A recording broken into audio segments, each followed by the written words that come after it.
के भावी आईएएस अधिकारियों को नमस्कार, बहुत बहुत गुड मॉर्निंग, सभी को नमस्कार। प्रिय विद्यार्थियों, आज हम चर्चा करेंगे। कल हमने प्रारंभिक परीक्षा के बारे में जाना था और आज हम मेंस के बारे में जानेंगे। ठीक है, आज के क्लास में मेंस के बारे में देखेंगे। देखिएगा मेंस में क्या होता है, कितने पेपर होते हैं, किस प्रकार का एग्जाम होता है, कितना समय होता है, किस पेपर में क्या क्या पूछा जाता है, इस चीज के बारे में भी हम डिस्कस करेंगे। मैंने आपको पहले प्री एग्जाम के बारे में बहुत विस्तार से समझाया था, अगर आपके समझ में आया था।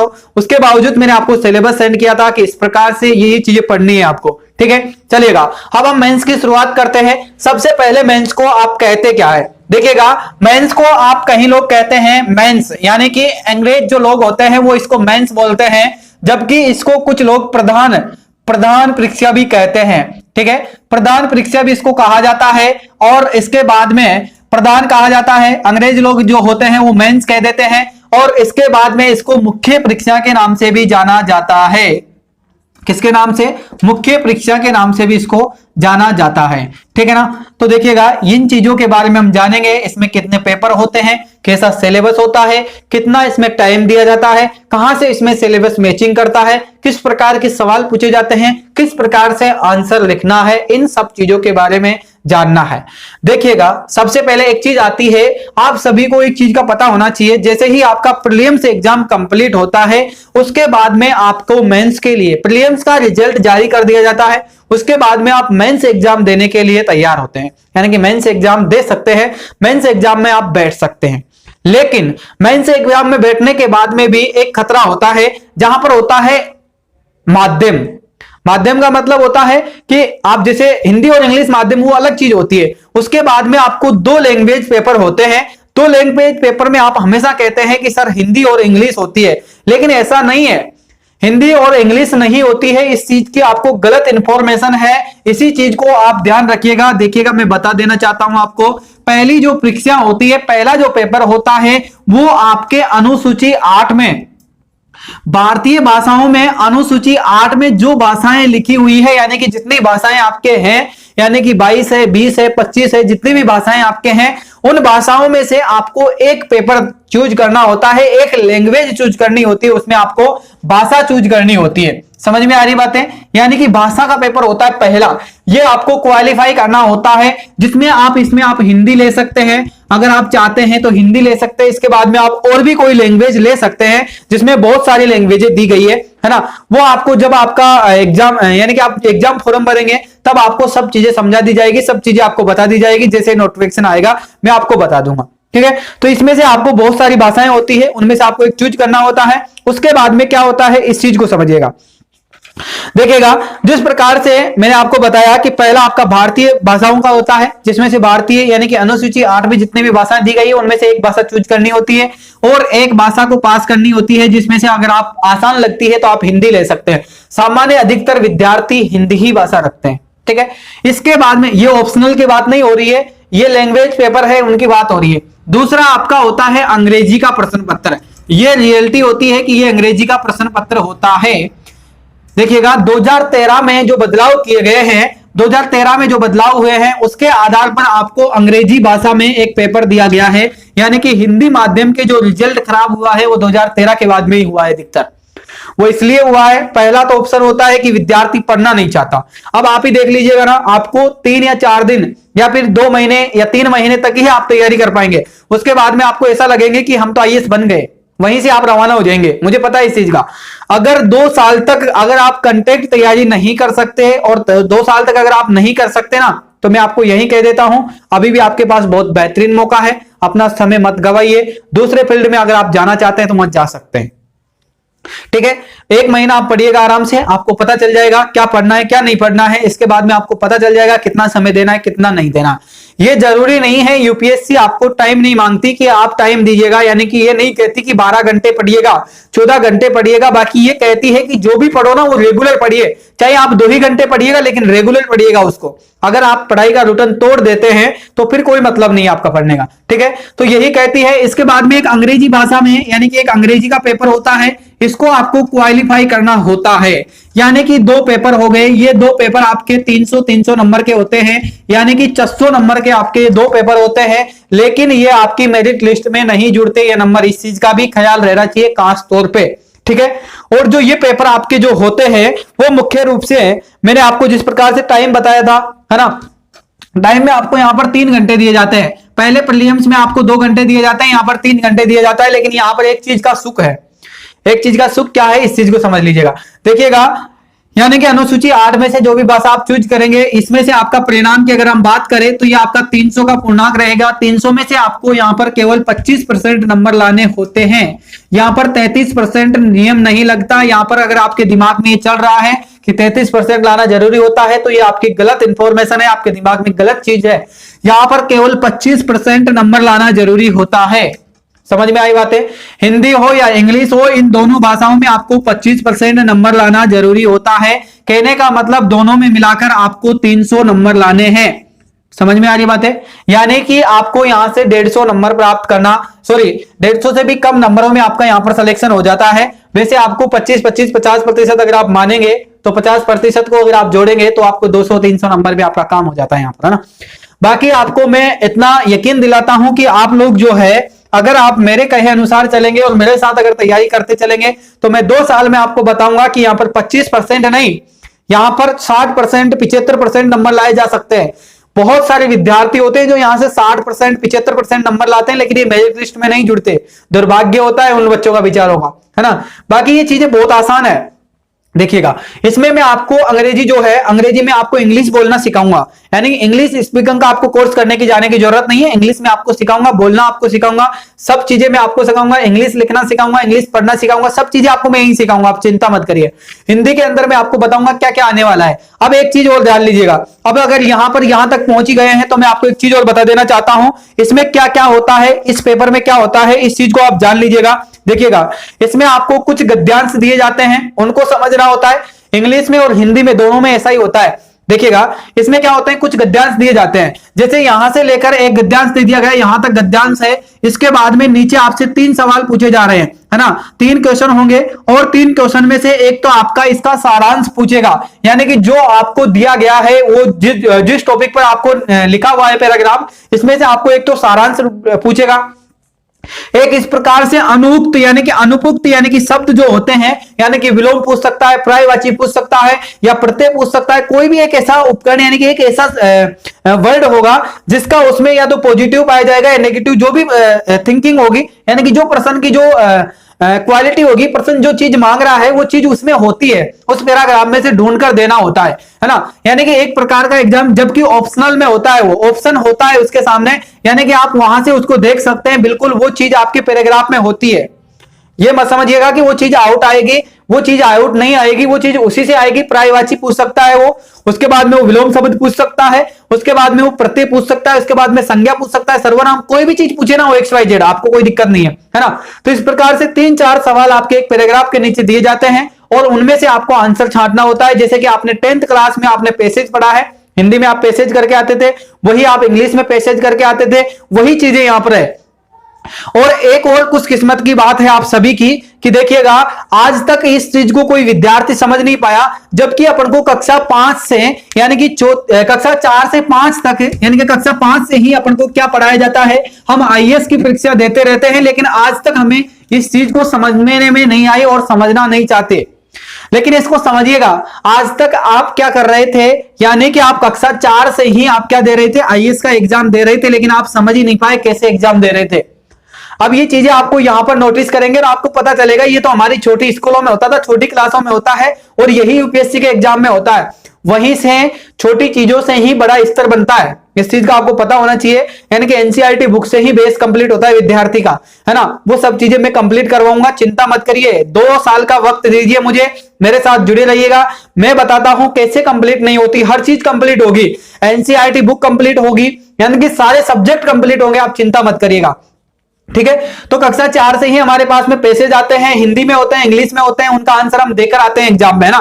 तो वही चीजें इन दोनों में होती है, यानी कि हिंदी और इंग्लिश दोनों में यही होता है, पैसेज होता है। पहला आपका गद्यांश होता है जिसको पढ़कर आपके कुछ सवाल होते हैं उनका जवाब देना होता है। दूसरी चीज क्या होती है, इसको समझिएगा, सापेक्षण, यानी कि उसका जो सारांश होता है वो भी पूछ लेता है कभी कभी। इसके बाद में अगला होता है शब्द प्रयोग या शब्द का भंडार, यानी कि पर्यायवाची पूछ सकता है या फिर उसमें से विलोम शब्द पूछ सकता है या फिर उसमें से आपको कुछ यानी कि एक शब्द दे देगा और उसके बाद में पूरी लाइन बनाने के लिए कह देगा, ऐसी कुछ चीजें देता है। ठीक है, इसके बाद में लघु निबंध, यानी कि उसी का शॉर्ट रूप लिखने के लिए भी कह सकता है वो आपको कि इसका आप शॉर्ट रूप लिखिएगा। ठीक है, इसी के साथ में क्या होता है, और भारतीय भाषाओं की अगर हम बात करें तो इसमें यह भी होता है कि इसमें गद्यांश होता है, शब्द का प्रयोग भंडार होता है, इन सब चीजों को समझना होता है। और एक और होता है कि अंग्रेजी से यानी कि भारतीय भाषाओं में अंग्रेजी में अनुवाद करना होता है। कहने का मतलब यह होता है, दोनों चीजों में एक चीज कंपलसरी होती है। एक चीज समझ लेना यहां पर कि जो ये अंग्रेजी का जो पेपर होता है ना, इसका एक पैराग्राफ होता है जिसको आपको हिंदी ट्रांसलेशन करना होता है। एक पैराग्राफ जो होता है उसका हिंदी में ट्रांसलेशन करना होता है, और हिंदी में एक ऐसी पैराग्राफ होता है जिसका इंग्लिश में ट्रांसलेशन करना होता है। अब इस चीज को ऐसे समझ लीजिएगा, या तो आप हिंदी में करिएगा या इंग्लिश में, लेकिन ट्रांसलेशन करना होता है या तो आपको हिंदी में देगा या फिर आपको इंग्लिश में देगा, जिसका हिंदी में करना है। और अगर आपको हिंदी में देता है तो उसको आपको इंग्लिश में पैराग्राफ बनाना है। समझ गए, यानी कि एक्टिव पैसिव जो होता है, आपके एक्टिव पैसिव जो होते हैं, उसके बाद में जो आपकी वर्ब होती है, इसके बाद में आपके टेंस होते हैं, ये जो सब चीजें हैं वो आपको वहां पर लगाकर उसमें काम करना है। कहने का मतलब यह है कि आपको इंग्लिश बोलना आना चाहिए, इंग्लिश स्पीकिंग आपको आनी चाहिए, फुल अच्छे तरीके से आनी चाहिए, और वो चीजें आपको मैं सिखाऊंगा। चिंता मत करिएगा, 2 महीने के अंदर ये चीजें मैं कंप्लीट कर दूंगा। कंपलसरी वाला जो टॉपिक है आपका 2 महीने में कंप्लीट कर देंगे इसको। यहां पर आपको इंग्लिश बोलना लिखना सब सिखा दूंगा मैं 2 महीने में। ठीक है, जिसको जितनी जल्दी है मुझे बता देना कि सर, कमेंट करके बता सकते हैं कि सर मुझे इंग्लिश बहुत जल्दी सीखनी है ना। मतलब इंग्लिश आपको बोलना आना चाहिए, उसके साथ में आपको इतनी अच्छी से इंग्लिश आनी चाहिए कि आप कोई भी हिंदी वर्ड का या फिर हिंदी लाइन का तुरंत आप इंग्लिश में ट्रांसलेशन कर सके, या फिर आपको इतनी तेज यानी कि आनी चाहिए कि आपको इंग्लिश जो लाइन लिखी हुई है उसका हिंदी में ट्रांसलेशन करना, यानी कि आप उस चीज को समझ सके। केवल आपकी समझ पर डिपेंड करता है, आपको ये चीजें सीखना बहुत जरूरी है। ठीक है, चलिएगा, यहां तक क्लियर है बात। देखिएगा, यहां तक क्लियर हो जानी चाहिए। यानी कि 2 पेपर होते हैं, कंपलसरी होते हैं, देना होगा और देना ही पड़ेगा। पहले में ये होता है कि आप कोई भी भाषा चूज कर सकते हैं, दूसरा होता है कंपलसरी इंग्लिश देना ही होगा। ये आपके 300 नंबर के पेपर होते हैं, 3-3 घंटे का इसमें टाइम दिया जाता है ना, आराम से आप कर सकते हैं। ठीक है, सब चीजें मैंने आपको समझाई है। इसके बाद में अगला अपन चलते हैं। अगला जो पेपर आएगा आपका, अगला पेपर देखिएगा, अगला पेपर किसका आएगा, अगला पेपर आपका निबंधात्मक आएगा, और निबंधात्मक पर मैं आपको अभी काम करवा रहा हूं। यही आएगा, निबंध आएगा। निबंध लिखना है आपको। क्या लिखना है? निबंध लिखना होता है। और निबंधात्मक जो पेपर आता है वो आपको यही पता नहीं लगेगा कि ये कहां से आया है, बट इस चीज का पता लगाना जरूरी है। ये उसी में से आएगा जो आप मेंस में पढ़ेंगे। जो चीजें आप मेंस में पढ़ते हैं उसी में से आएगा, उसी में से लिखना होता है। इसी चीज को समझ लीजिएगा। यहां पर भी आपको समय वही होता है। ठीक है, और यहां पर क्या होता है, आपको 1000 से 1200 शब्दों में लिखना होता है। अब यहां पर एक चीज होती है, यहां पर आपको 8 प्रश्न हमेशा आते हैं। यहां पर क्या होता है, निबंधात्मक में 8 क्वेश्चन आते हैं, और 8 क्वेश्चन में से केवल आपको 2 निबंध लिखने होते हैं। यानी कि इसके 2 पार्ट आते हैं, ए और बी, यानी कि ए और बी भाग आते हैं। एक में 4 क्वेश्चन आते हैं, एक में 4 क्वेश्चन आते हैं। 4 में से आपको एक टॉपिक चूज करना होता है, और दोनों में से मिलाकर 2 क्वेश्चनों का आंसर देना होगा आपको। समझ में आ रही बात है? यानी कि 2 शब्दों का आंसर देना होता है। 1000 से 1200 शब्दों में आपको निबंध लिखना होता है, और मैं आपको 2 साल में इतने निबंध लिखवा दूंगा आप ही के हाथ से। हर रोज रिसर्च करने का टॉपिक दूंगा, सैटरडे के दिन टॉपिक देके जाऊंगा, संडे के दिन चेक करूंगा। यानी कि जिस दिन आपकी छुट्टी होगी उस दिन आपको रिसर्च करने का काम रहेगा, है ना। और आपको निबंध लिखना ही होगा, और निबंध में आपको कोई भी प्रॉब्लम नहीं होगी। सबसे अच्छे नंबर आपको इसी में मिलने वाले हैं, निबंधात्मक में ही। अगर आपको अच्छी रैंक लानी है तो सबसे अच्छी मेहनत कीजिएगा, अच्छे नंबर आते हैं। बहुत सरल चीज है, कुछ भी नहीं है। आपको अगर देखिएगा 8 क्वेश्चनों में से 2 ही क्वेश्चन करवाएगा, 2 जो आपको सबसे अच्छे लगे वो करिएगा। इससे अच्छी छूट क्या चाहिए आपको, ये बताइएगा, है ना। यानी कि ऐसा आपके होता है ना, स वाला जो भाग होता था, कक्षा हम 4, 5, 6, 8 में पढ़ते थे, जब स वाला जो भाग होता है उसमें आपके 4 क्वेश्चन दिए होते हैं और उसमें से कहता है निम्न में से एक क्वेश्चन कीजिएगा, यानी कि 4 प्रश्नों में से एक का उत्तर दीजिएगा। और ऐसा ही संबंध यहां पर होता है, निबंधात्मक जो प्रश्न होता है ना, इसी में यही होता है। इसलिए कहता हूं, यानी कि जितना आपने छोटी क्लासों में जो पढ़ा है ना, उसका लिंक यहां से होता है। इसको समझने की केवल विद्यार्थी के अंदर कंसेप्ट माइंड क्लियर हो जानी चाहिए, यानी कि उसके माइंड में इस चीज को बैठ जाना चाहिए कि यार ये चीज है क्या, है ना। देखिएगा, मैंने बताया था कंपलसरी वही चीज है जो आपने 10th तक पढ़ के आए थे। उसके बाद में निबंधात्मक वही चीज है जो कि स वाले पार्ट में आपके हमेशा आते थे। यकीन नहीं मान रहे होंगे, लेकिन अगर आपके पास पहले का कोई पेपर पड़ा है या फिर अभी कोई आपका छोटा भाई बहन अगर पढ़ता है तो उसके पेपर आपको देखिएगा, उठाकर पेपर देखेंगे तो आपको पता चलेगा कि यार रियलिटी में वही चीजें ही हैं, ठीक है। तो निबंधात्मक होता है। इसके बाद में अब सबसे इंपॉर्टेंट जो चीज होती है वो अब आएगी, है ना। तो देखिएगा, निबंधात्मक जो आपका प्रश्न पत्र होगा, इसके बाद में देखिएगा, 1 मिनट मैं आपको कुछ चीजें और बता देता हूं यहां से, ठीक है। अब देखिएगा, निबंधात्मक पेपर से आपका क्या होता है, यहां से आपके नंबर जुड़ना प्रारंभ हो जाते हैं, यानी कि 250 नंबर यहां से आपको मिलेंगे भाई साहब, है ना। 250 नंबर का ये पेपर होगा आपका। अब देखिएगा, अब आएगा यहां पर अगला जो पेपर आएगा वो आपका जीएस पेपर 1 आएगा। कहने का मतलब सामान्य ज्ञान, सामान्य ज्ञान का पेपर आएगा, है ना। तो सामान्य ज्ञान का मतलब जनरल नॉलेज, यानी कि जीएस जिसको बोलते हो आप, है ना, जनरल साइंस या फिर जनरल नॉलेज आप किसको बोल सकते हैं। तो सामान्य ज्ञान का पहला पेपर आएगा। और देखिएगा, सामान्य ज्ञान का जो पहला पेपर आएगा इसमें वही समय वही रहेगा, है ना, और समय के साथ में आपके अंक भी वही रहेंगे। अब देखिएगा, यहां पर है क्या सिस्टम, क्या है यहां पर, पहला आपका जो जीएस पेपर होता है इसमें सिलेबस क्या पढ़ना है, क्या चीजें पढ़नी है, ये चीजें आपको पता होना बहुत जरूरी है। और इसी चीज को मैं समझा देता हूं कि क्या पढ़ना है। देखिएगा, जो आपका पहला जीएस पेपर जो होता है इसमें भारतीय विरासत, भारतीय विरासत का मतलब क्या हुआ, भारतीय विरासत हुआ, भारतीय विरासत, भारतीय इतिहास, है ना, भारतीय संस्कृति, समझ में आ रही बातें, भारतीय संस्कृति, भारतीय इतिहास एवं विश्व का इतिहास और भूगोल, विश्व का इतिहास, विश्व का इतिहास पढ़ना है बेटा यहां पर, है ना। और इसके बाद में क्या पढ़ना है, विश्व का भूगोल भी पढ़ना है भाई। क्या पढ़ना है, विश्व का भूगोल, विश्व का भूगोल। और इसके साथ में आपको समाज, यानी कि विश्व भूगोल और समाज, यानी कि समाज का मतलब सामान्य जो जनजीवन होता है इसके बारे में आपको पता होना चाहिए। अब देखिएगा, जीएस 1 यानी कि पहला पेपर आपका क्या क्या होने वाला है, भारतीय विरासत यानी कि भारतीय संस्कृति, भारतीय इतिहास आपको इसमें पढ़ना है। इसके साथ में भारतीय इतिहास के साथ में आपको क्या पढ़ना है यह भी ध्यान रखिएगा, भारतीय इतिहास पढ़ना है। जीएस 1 पहले पेपर में आपको भारतीय इतिहास पढ़ना है। इसके लिए अब इसके लिए क्या क्या चीजें पढ़नी है ये ध्यान से समझ लेना अभी आपको, क्योंकि यही चीजें आपके लिए इंपॉर्टेंट होती है।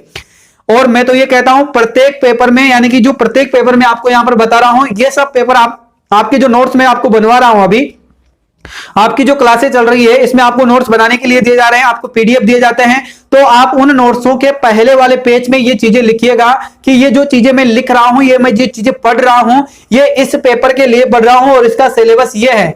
ये चीजें आपको ध्यान होनी चाहिए और पर डे और प्रत्येक दिन आपको उस चीज को देखना है। किसको, क्योंकि पहले पेज पर लिखिए ताकि आपको जब भी उस कॉपी को खोलेंगे आपको तुरंत पता चल जाएगा कि जीएस 1 के लिए मैं ये चीज पढ़ रहा हूं। जीएस पेपर फर्स्ट में मुझे भूगोल और इतिहास आएगा और मैं इसके लिए इस चीज को पढ़ रहा हूं, विश्व का इतिहास इसी में आएगा, इसलिए मैं ये चीजें पढ़ रहा हूं।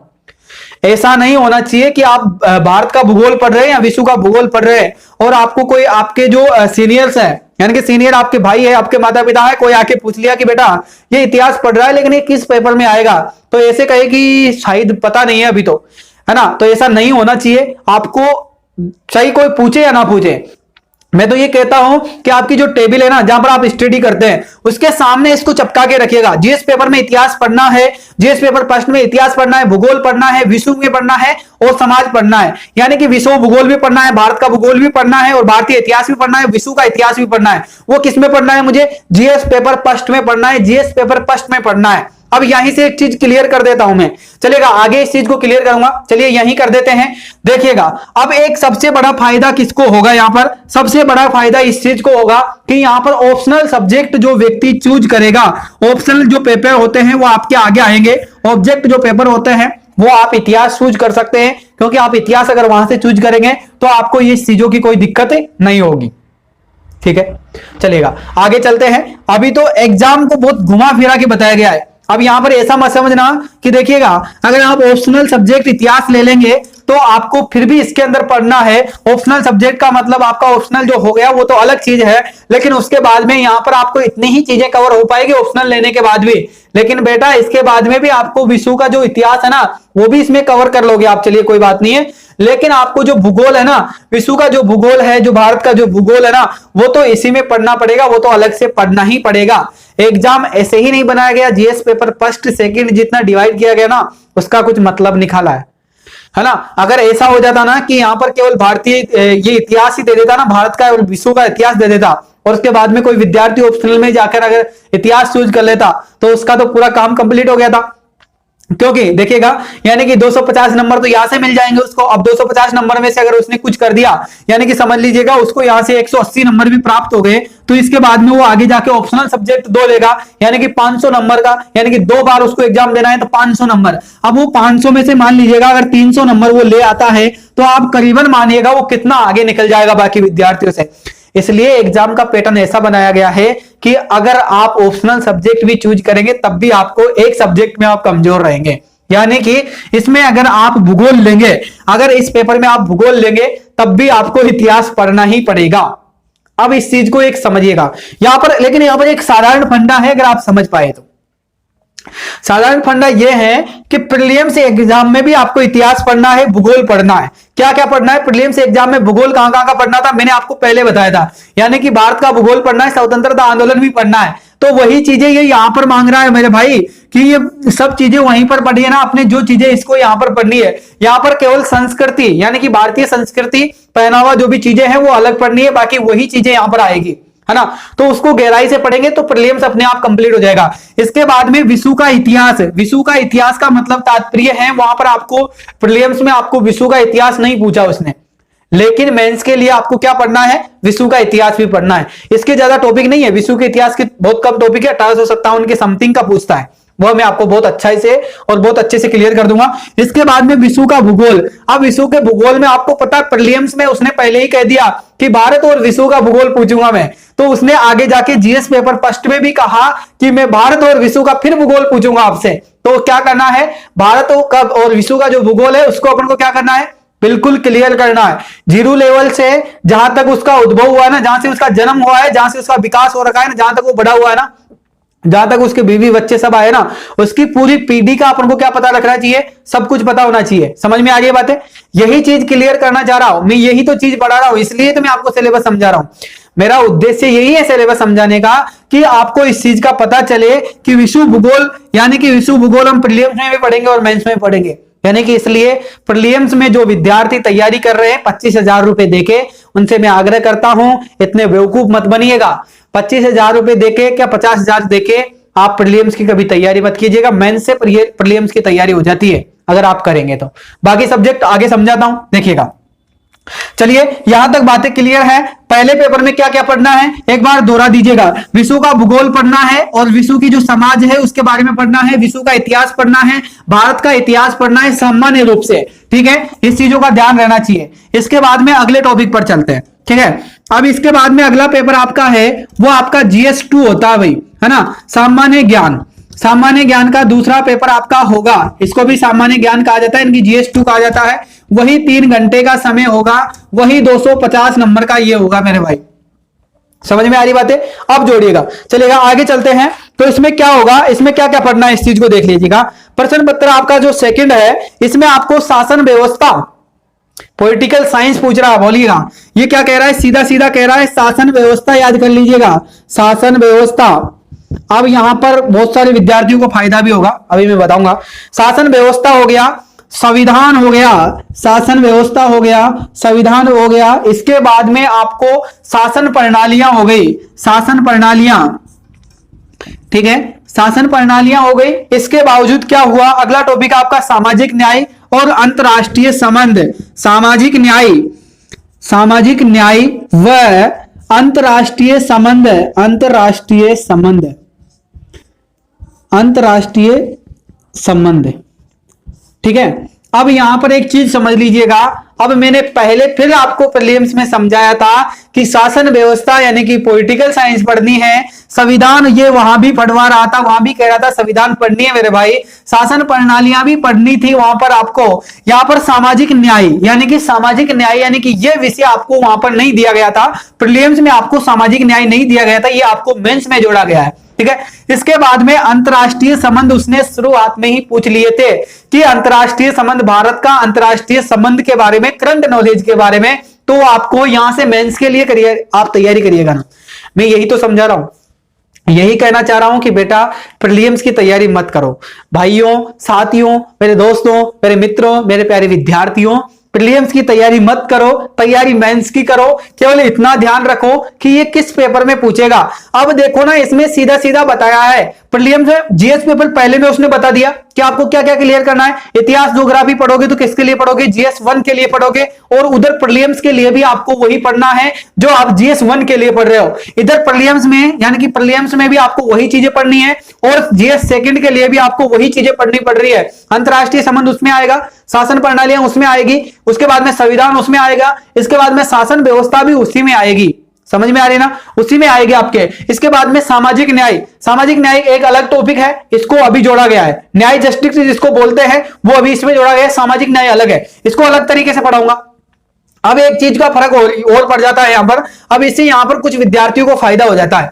उसके देखिएगा, जैसे यहां पर ग्रेजुएशन में क्या होता है, ग्रेजुएशन में आपके जो होता है, इसमें आपको सामान्यतः सभी विद्यार्थियों के इतिहास होती है, ज्योग्राफी होती है, पॉलिटिकल साइंस होती है, और इसके बाद में पब्लिकेट होती है, इसके बाद में हिंदी होती है ना। बहुत सारे विद्यार्थियों के ना साहित्य से ज्यादा फर्क नहीं पड़ता यहां पर। बाकी आपको क्या होता है, साहित्य का फर्क जो होता है वो आपको ऑप्शनल में पड़ेगा, है ना। लेकिन यहां पर क्या होता है, उस विद्यार्थी को, जैसे पॉलिटिकल साइंस का कोई स्टूडेंट है, अगर उसकी ग्रेजुएशन में पॉलिटिकल साइंस रही है तो उसको यहां से फायदा मिल जाएगा। लेकिन आपको भी तो फायदा मिल रहा है, उधर आपको भी तो इतिहास में फायदा मिल रहा है, आपके अगर ग्रेजुएशन में इतिहास है तो। अब आपके इतिहास है तो इसकी इतिहास नहीं होगी बेचारे के, अगर आपके भूगोल है तो इसके नहीं होगी भूगोल, एक सब्जेक्ट तो नहीं होगा ना, यानी कि एक सब्जेक्ट का तो नुकसान है। पॉलिटिकल साइंस वाले को भी पढ़ना पड़ेगा, यानी कि इसमें ग्रेजुएशन से कोई मतलब नहीं है। इतने अच्छे दिमाग से, इतनी अच्छी परीक्षा की कैलकुलेशन की गई है कि आप कहीं भी नहीं जा सकते। सब्जेक्ट पूरे पढ़ने हैं, कोई भी सब्जेक्ट आपके लिए छोटा और बड़ा नहीं है, आपके लिए बराबर महत्व रखता है सब सब्जेक्ट, है ना। चलिएगा आगे करते हैं बात। देखिएगा ये चीजें आपके समझ में आ जानी चाहिए, मैं क्या समझाना चाह रहा हूं। शासन व्यवस्था इसमें पढ़नी है, संविधान इसमें पढ़ना है, शासन प्रणाली इसमें पढ़ रहे हैं, अंतरराष्ट्रीय संबंध इसमें पढ़ेंगे, सामाजिक न्याय यानी कि सामाजिक जो सोशल डिस्ट्रिक्ट जो है उसके बारे में भी हम यहां पर पढ़ेंगे, ठीक है। इसके बाद में अगले पेपर की बात करते हैं। अगला पेपर आपका भाई साहब होगा यानी कि जीएस 3 वही होगा, यानी कि सामान्य अध्ययन का, यानी कि सामान्य ज्ञान का पेपर होगा, वही 3 घंटे का पेपर होगा, वही 250 अंकों का होगा। बाकी सिलेबस यानी कि सब्जेक्ट चेंज होगा, है ना, बाकी वही चीजें रहेगी। अब देखिए क्या रहेगा, थोड़ा गला खराब हो गया, बहुत देर से चिल्ला रहा हूं। अब इसमें क्या दिया इसने, प्रौद्योगिक, सबसे पहले प्रौद्योगिक दिया इसने, क्या दे दिया, प्रौद्योगिक की बात करूं, इसके बाद में दिया उसने इकोनॉमी यानी कि आर्थिक विकास, इसके बाद में दिया इसने आर्थिक विकास में के बाद में अगला टॉपिक आया जैव विभिन्नता, पर्यावरण,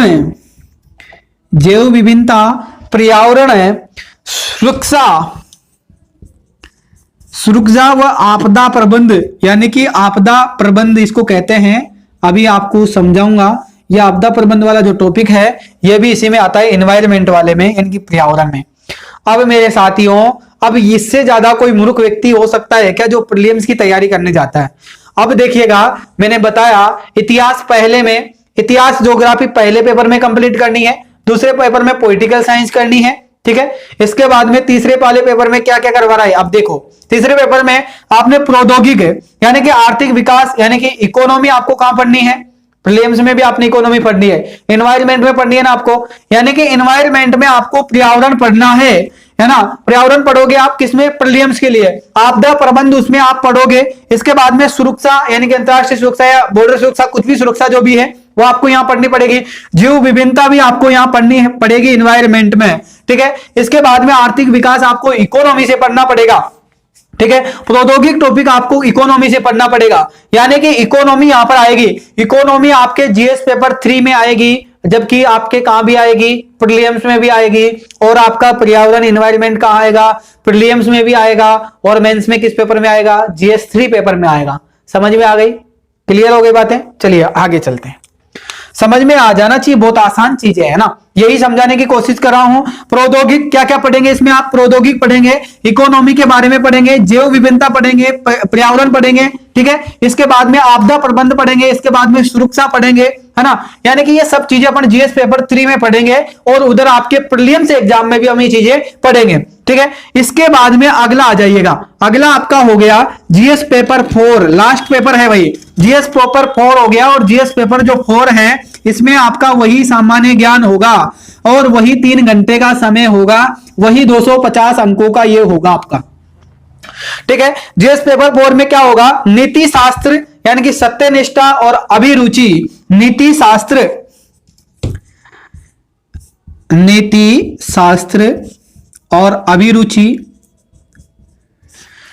अभिरुचि और सत्यनिष्ठा, ठीक है, वही चीजें हैं। यानी कि नीति शास्त्र यानी कि आपका जो भारत की जिस प्रकार की जो शासन प्रणाली है, जो प्रकार से जिस प्रकार से आपके देश में जो भी चीजें हो रही है उनके बारे में आपको ध्यान रखना चाहिए और उनकी चीजों के बारे में आपको पढ़ना है। ये आपके एक प्रशासनिक होने के नाते, आपको एक प्रशासनिक अधिकारी होने के नाते ये चीजें आपको पता होनी चाहिए। नैतिक मूल्य होता है इनमें, मान नेता जो लोग होते हैं उनको समाज सेवा करने के नाम पर वो लोगों को मूर्ख बना रहे हैं, तो आपको उनको सुधारना है जाके ना, कहने का मतलब ये चीजें आती है इसमें, ठीक है। इसमें सिविल सेवा के लिए एक अभिरुचि होती है जिसमें आपको सत्यनिष्ठ यानी कि भेदभाव रहता है ना। आपको क्या कहने का मतलब, इसका मतलब ये समझा देता हूं मैं। नीति शास्त्र आप में एक ऐसा सब्जेक्ट होता है कि अपने आपको, नीति शास्त्र आईआर भी बोलते हैं इसको ना, तो ये एक ऐसा सब्जेक्ट होता है जिसमें एक अपने आप को एक आईएएस अधिकारी बनाता है, या आपको आईएएस अधिकारी बनाएगा। इसका काम आईएएस अधिकारी बनाना है। कैसे है, आपको यहां पर जनता का साथ में भेदभाव नहीं करना है, जनता के साथ में आपको सामंजस्य बनकर कैसे रहना है, जनता की भलाई कैसे करनी है, यानी कि राजनेताओं की बात कब सुननी है कब नहीं सुननी है, ये सब चीजें आपको नीति शास्त्र में मैं पढ़ाऊंगा, बहुत आसानी से पढ़ाएंगे। बहुत अच्छा टॉपिक है और इसको पढ़ने में बहुत इंटरेस्ट आता है। बाकी ये इसलिए नहीं पढ़ा रहा अभी इसलिए नहीं पढ़ाऊंगा क्योंकि आपके ये प्रीलिम्स में नहीं आएगा, और प्रीलिम्स में नहीं आएगा तो समय खराब करने की बिल्कुल भी जरूरत नहीं है ना। तो मैं आपका समय बचाने के लिए ये टॉपिक नहीं पढ़ा रहा अभी, जब पढ़ाऊंगा जब आप प्रीलिम्स पास में आ जाएगा और मुझे लगेगा कि आप में से इतने विद्यार्थी प्रीलिम्स क्लियर कर लेंगे, तो उसके बाद में मैं तुरंत ये सब्जेक्ट प्रारंभ कर दूंगा। ये सब्जेक्ट ज्यादा नहीं है, 2 महीने का है, यानी कि आप इसको अगर प्रीलिम एग्जाम क्लियर हो जाता है उसके बाद में भी अगर आप पेपर देने जाएंगे तब तक आप आराम से कवर कर लेंगे, इसको कोई दिक्कत नहीं है। तो अपन को समय की बचत भी ध्यान रखनी है, 2 साल में अपन को समय कहां बचाना है ये भी मुझे ध्यान है। मैंने तो आपकी पूरी रूपरेखा तैयार कर रखी है, मैंने कैसे आपको पढ़ाना है, कौन कौन सी चीजें कब पढ़ानी है, ये सब चीजें मैंने पहले ही एक डायग्राम बना लिया, पहले ही एक लक्ष्य बना लिया, एक टारगेट बना लिया और मेरी टेबल के चिपका हुआ है। जब भी जाता हूं मुझे दिखाई देता है वो कि ये काम करना है और ये इस समय हो जाना चाहिए, ये कोर्स तब तक कंप्लीट हो जाना चाहिए। सब चीजें मैंने पहले ही डायग्राम सेट कर रखा है। आपको 2 साल तक बिल्कुल चिंता करने की जरूरत नहीं है, आप मेरे साथ बने रहिएगा। मैं तो कहता हूं, यकीनन कहता हूं, 2 साल में अगर सिलेबस नहीं हो और 2 साल में अगर आप अपने आप को आईएएस अधिकारी नहीं बना पाते हैं मेरे साथ में रहने के बावजूद भी, तो फिर मेरा पढ़ाने का और आपका पढ़ने का कोई मतलब नहीं है। मैं ये कहता हूं, हो सकता है एक बार मिस्टेक हो जाए, मिस्टेक यही होगी कि आपके समझ का फर्क होगा, कि आप समझ नहीं पाएंगे कि क्या पूछ रहा है और क्या उत्तर देकर आ गए, है ना। तो 2021 में सब ट्राई करेंगे, 2022 में सबको फाइनली सेलेक्ट होना है। सभी विद्यार्थी लाल बहादुर शाह एकेडमी में मिलेंगे। इस महिंद्रा आईएएस एकेडमी के जितने भी विद्यार्थी है 2022 तक मुझे लाल बहादुर शाह एकेडमी में सभी विद्यार्थी मिलने चाहिए, ठीक है ना। ये आपका और ये मेरा कहने का मतलब, ये मेरी ओर से चेतावनी है और आपकी ओर से मुझे इसके बारे में आप क्या सूचना देना चाहते हैं, क्या संदेश देना चाहते हैं, वो आपके ऊपर डिपेंड करता है। आप कब तक मुझे सेलेक्ट होकर दिखाओगे, ठीक है बेटा। तो ये नीति शास्त्र और अभिरुचि जो सब्जेक्ट है इसको अपन कब पढ़ेंगे, जब आपका कौन सा प्रीलिम्स पेपर क्लियर हो जाएगा उसके समय पढ़ेंगे, या फिर उससे पहले मुझे लगेगा कि हमारे 3 या 4 विद्यार्थियों का प्रीलिम्स या 5 विद्यार्थियों का प्रीलिम्स क्लियर हो रहा है तो आगे इसको पढ़ाना बहुत जरूरी है, तब पढ़ाऊंगा इन चीजों को, ठीक है। चलिएगा, इसके बाद में नीति शास्त्र हो गया। अब अगला क्या होता है मेरे भाई, अगला देखिएगा, अब अगली चीज समझिएगा। अगली चीज होती है आपके ऑप्शनल सब्जेक्ट। ऑप्शनल सब्जेक्ट जो होता है इसमें आप कोई भी ले सकते हैं, इतिहास ले सकते हैं, ज्योग्राफी ले सकते हैं, साइंस ले सकते हैं। एक बार मैं सब्जेक्ट बता देता हूं आपको, ठीक है।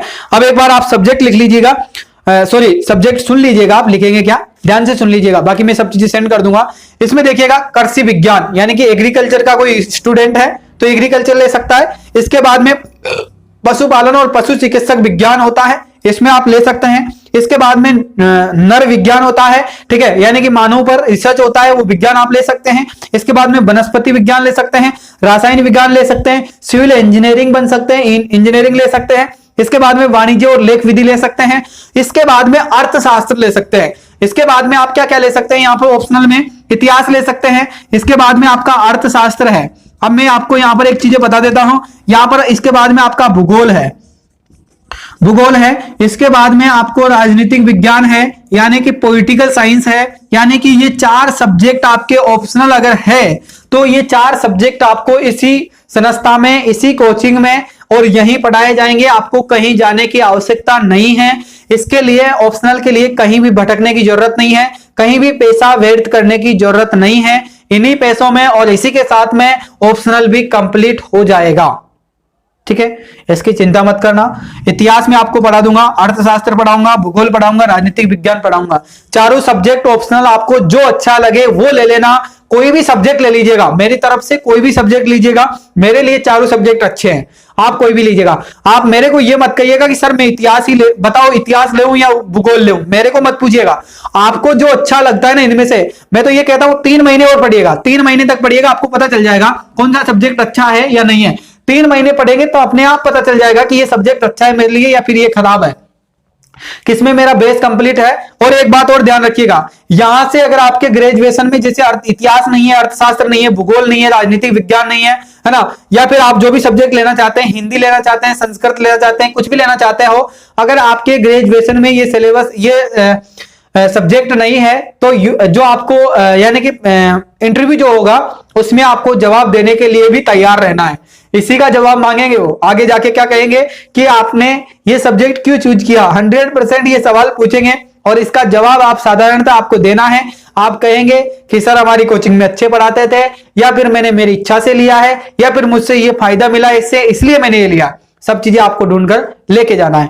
अब देखिएगा, ये जो ऑप्शनल जो पेपर होते हैं, ये 2 पेपर होते हैं, वही समय रहता है इनका 3 घंटे का, और इनके जो अंक होते हैं वही 250 के होते हैं, है ना, यानी कि 500 नंबर के होते हैं। लेकिन यहां पर एक चीज है, जो मेरिट लिस्ट आपके निर्धारित करेंगे, सर्वाधिक जो आपको नंबर दिलाएंगे, आपका जो सबसे अच्छे रैंक दिलाएंगे, वो यही होता है ऑप्शनल सब्जेक्ट। इसमें विद्यार्थी के अच्छे नंबर आने चाहिए, है ना।